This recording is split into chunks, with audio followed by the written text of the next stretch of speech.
Yoma Daf Dalet. Bonjour, alors dans Daf Dalet, la Gemara va continuer à faire de la recherche avec les psukim, d'où on sait les halachot qui sont retrouvés dans la Mishnah. Donc, point de vue halakha, on ne retrouve pas vraiment forcément beaucoup de halachot. On peut le remarquer d'ailleurs dans le En Mishpat. Comme d'habitude, on regarde le En Mishpat pour savoir quels sont les halachot du Daf. Et puis, vous pouvez ouvrir le En Mishpat. Dans Amud Aleph, il n'y a pas du tout de En Mishpat. Dans l'Amud Bet, il y a un seul En Mishpat qui va se retrouver au fait à propos de ce que la Gemara va dire à la fin du Amud Bet et Dalet Amud Bet. Et on va voir à côté des mots Minaï Neomer Davar Lechavero Sheu Bebal Yomar, At Yomar Lo Emor, Chez Nehemar, etc. On va voir là-dessus une petite lettre Aleph. Donc on va regarder dans cette référence et on va retrouver une halakha intéressante qu'on peut retrouver aussi dans pratiquement dans le Shulchan Aruch, ce sera dans le Magan Avraham. Alors, on lit la référence, c'est écrit Smag Lavim Tet et Magan Avraham Siman Kufnun Vav. Donc, c'est les endroits où cette halakha a été rapportée dans la halakha. Donc, juste, on va faire une petite parenthèse, une introduction, qu'est-ce que c'est au fait le Smag. Donc, si on regarde dans le El Mishpat, on peut voir trois références principales. Ce sera tout le temps le Maïmonide, c'est écrit en initial, même Yud Yud avec un petit tiret. Donc tout le temps, on va retrouver le Rambam, c'est le Maïmonide au début. Et ensuite, il y aura des initiales qui diront Tour Shulchan Aruch. Donc c'est et le Tour et le Shulchan Aruch qui ont tout le temps les mêmes références parce qu'ils ont été répartis de la même manière. C'est-à-dire le Shulchan Aruch a repris la manière du Tour avec laquelle il a réparti les halachot, avec les quatre sortes, Roshel Mishpat, Yoredea, Even Aizer et Orachaim, et aussi dans les simanim qui seront à l'intérieur, le Shulchan Aruch, il va prendre exactement la même manière de répartir la halachot. Et ensuite, si on peut remarquer, vous pouvez remarquer souvent, il y a aussi une référence qui s'appelle Smag. Alors, qu'est-ce que c'est le Smag? Le Smag, c'est un des Rishonim qui vivait il y a à peu près 700 ans, au début du 6e siècle, du 6e millénaire, pardon. Et dans le Smag, c'est-à-dire, c'est des initiales qui veulent dire Sefer Mitzvot Gadol, c'est un des Baalei HaTosfot qui s'appelle Rabbi Moshe Mikuti. Donc, Rabbi Moshe Mikuti, qui était, comme on a dit, un des Baalei HaTosfot, on peut le retrouver, justement, puisqu'on fait Masechet Yoma. Vous pouvez regarder sur le côté, il y a, mis à part le Rashi et le Tosfot habituel, il y a sur le côté, complètement sur le côté avec des petites lettres, il y a un pirouche qui s'appelle Tosfot Yeshanim. Donc, c'est des autres Baalei HaTosfot que le Tosfot habituel qu'on a en face de Rashi. Et justement, ce Tosfot Yeshanim sur Masechet Yoma, c'est le fameux Smag, Rabbi Moshe Mikuti, qui a écrit aussi ces Tosfotim. Alors, le Smag, c'est un livre intéressant qu'on retrouvait à l'époque des Baalei HaTosfot. Ils ont réparti les mitzvot. En fait, on sait qu'il y a 365 mitzvot et 365 mitzvot négatives et 245 mitzvot positives.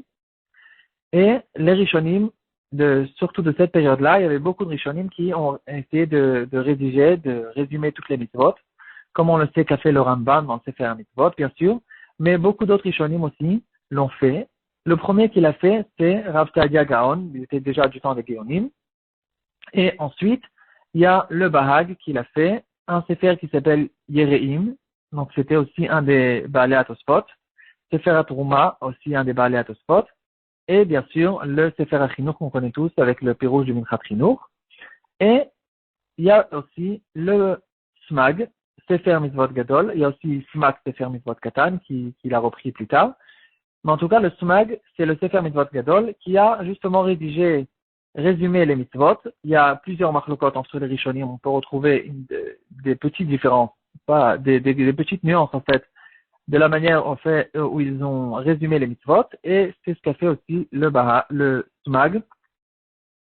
Il a résumé les mitzvot, et là, on va pouvoir retrouver dans la référence Smag Lavin Tet. Donc, le Smag, il a écrit deux farim, un sefer sur les mitzvot négatives et un sefer sur les mitzvot positives, comme il va le raconter en fait dans son introduction. Il a une introduction intéressante. Il va raconter à la fin qu'il a eu un rêve où il lui demandait, en fait, ils lui ont fait passer un message céleste, ils lui ont demandé d'écrire un sefer sur la Torah qui est réparti en qui a deux parties. Donc il a compris de là qu'il fallait résumer, qu'il devait prendre le travail qu'avait fait le Rambam déjà avant lui et résumer les mitzvot négatives et les mitzvot positives.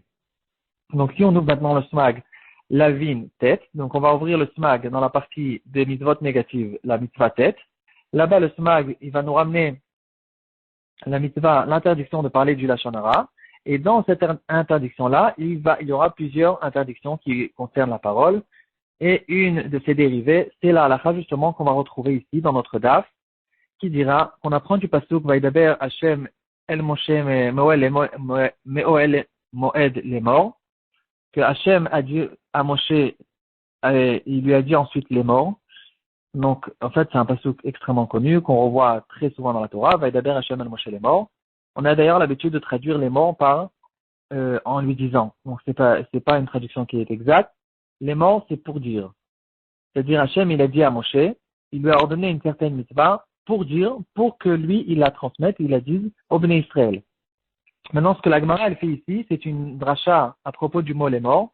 Si on coupe le mot les morts en deux, on peut le lire lomar. Donc, au contraire, qu'il ne doit pas lui dire. Alors, la Gemara, en fait, elle apprend de là que quelqu'un qui dit quelque chose d'autre, quelqu'un qui dit quelque chose à quelqu'un d'autre, alors, la deuxième personne, en fait, n'aura pas le droit de l'imdecha Torah derecheret. La Torah, elle va nous apprendre à derecheret qu'on ne va pas aller dévoiler à d'autres personnes ce qu'on a reçu, ce que quelqu'un nous a dit. Il faut comprendre un petit peu ce que c'est cette halakha. Donc, c'est une halakha qu'on va retrouver, comme on peut voir dans la deuxième référence, dans le Magan Avraham Siman Kuf Nun Vav. C'est un long Magan Avraham intéressant qui va nous ramener beaucoup de halachot qui ne sont pas des interdictions complètes, mais c'est justement des halachot, du derecheret, de bon comportement vis-à-vis des autres et vis-à-vis de soi-même. Juste une petite parenthèse, on a l'habitude de traduire derecheret par politesse, ce qui n'est pas du tout vrai. Derecheret, c'est une attitude que la Torah, elle demande d'un Ben Israël, un comportement interne, c'est-à-dire une construction intérieure de la personne qui va faire du moussar, qui va se construire, et qui va savoir exactement comment se comporter. C'est pas une politesse extérieure pour savoir comment je vais manger avec d'autres personnes. Par exemple, on peut retrouver l'Imdecha Torah de Echeret dans la Gemara Nochulin, elle va nous dire qu'on ne va pas manger beaucoup de viande n'importe quand, n'importe comment. Il faut essayer de diminuer, de savoir comment manger, comment se comporter, etc. Donc c'est pas qu'un comportement extérieur, c'est une construction intérieure avec du moussar, savoir ne pas rentrer dans les mauvaises midotes, la gava, l'orgueil, le casse, etc. Bon, juste c'était une parenthèse. Maintenant, on reprend cette halakha qu'on va retrouver justement dans le Magan Avraham, Siman Kuf Nun Vav, et le Magan Avraham, il va nous donner cette halakha. Il faut faire attention de ne pas répéter aux autres des choses qu'on nous a dit, comme on le voit dans notre Gemara ici. Et le Magan Avraham, c'est un mefaresh qu'on va retrouver sur le Shulchan Aruch. Et il y a un mefaresh sur le mefaresh, donc un explicateur qui va expliquer tout le temps le Magan Avraham, qui s'appelle Machatit HaShekel. Il y a d'ailleurs une histoire là-dessus, qui raconte que certains tzadikim ont dit que le Machatit HaShekel, au fait, c'est un gilgul du Magan Avraham, parce que le Magan Avraham, il était tellement pauvre qu'il a écrit son explication sur le Shulchan Aruch extrêmement abrégée. Donc, quand il est arrivé au ciel, ils lui ont dit, ton pérouche, il est excellent, il est très bien. Au contraire, il est tellement bien qu'il faut que tout le monde le comprenne bien. Donc, ça ne suffit pas comme tu l'as écrit, il est trop abrégé. Il faut maintenant que tu redescendes et expliquer chaque mot que tu as écrit dans le Magan Avraham. Et là, on a le pérouche du Machatit HaShekel qui est venu une génération plus tard pour reprendre le Magan Avraham et expliquer vraiment mot à mot ce qu'il dit en long et en large. Alors, le Machatit HaShekel, il va reprendre le Magan Avraham. Et d'abord, il va donner une autre explication que Rashi nous a donnée sur ce pasuk. Il va nous dire que les morts, ça vient pas on ne sait pas qu'on coupe le mot en deux, les morts, les morts, de ne pas dire, au contraire. Mais c'est tout simplement, quand Hachem, il a dit à Moshe, il lui a dit les morts, donc en lui disant les morts, il lui a donné la permission de continuer, de répéter la mitzvah qu'il vient de lui donner. Et donc, puisque Hachem a eu besoin de lui donner la permission de répéter la mitzvah, on comprend que normalement, quand quelqu'un me dit quelque chose sans me donner une permission explicite que je peux le répéter, alors, en fait, c'est pas quelque chose à répéter. Donc, maintenant, on va essayer de rentrer un petit peu dans cette halakha qui nous a l'air un peu bizarre. Qu'est-ce que ça veut dire que je ne peux pas répéter quelque chose que j'ai reçu? On va retrouver, au fait, dans le Chafetz Chaim aussi, il ramène cette halakha. Il se retrouvera dans Klal Bet et la lettre Kaf Bet. Il va dire que, en fait, il y a trois sortes de choses à ce propos-là. Il y a bien sûr le lachon hara. Donc quand quelqu'un il me dit ou je vois quelque chose de mal sur quelqu'un d'autre, ou il m'a dit un tel, ou bien la rechilut, c'est-à-dire de ne pas répéter que ce qu'un tel a dit sur la deuxième personne. C'est-à-dire Réhouven il a parlé sur Shimon aux oreilles de Lévi. Donc Lévi n'a pas le droit d'aller chez Shimon, bien sûr, et de lui dire ainsi Réhouven a dit sur toi. Ça c'est l'interdiction de rechilut. Donc, mis à part l'interdiction minatora formelle de répéter du lachon hara ou de la rechilut, il y a ici une nouvelle interdiction de ne pas répéter un secret. Donc, un secret, c'est quand quelqu'un me dit explicitement ceci est un secret, ou bien pas forcément s'il me dit explicitement, même si de son attitude je vois qu'il est en train de me le dire en faisant attention que d'autres personnes n'entendent pas. Donc, puisque il sera pas content, il n'est pas intéressé au fait que je répète, même s'il ne me l'a pas dit clairement, alors je n'aurai pas le droit de répéter ce qu'il m'a dit tant qu'il ne m'a pas donné une permission. Ça, c'est le issour, en fait, qu'on retrouve dans notre daf. Et puis, il y a mis à part ça une midat chassidout, c'est-à-dire quelque chose qui n'est pas vraiment un issour, mais c'est un bon comportement. De manière générale, à faire attention de ne pas être quelqu'un qui papote tout le temps de l'un à l'autre, de répéter ce qu'un tel a dit, même si c'est pas forcément dit la shonara, même si ce n'est pas des secrets.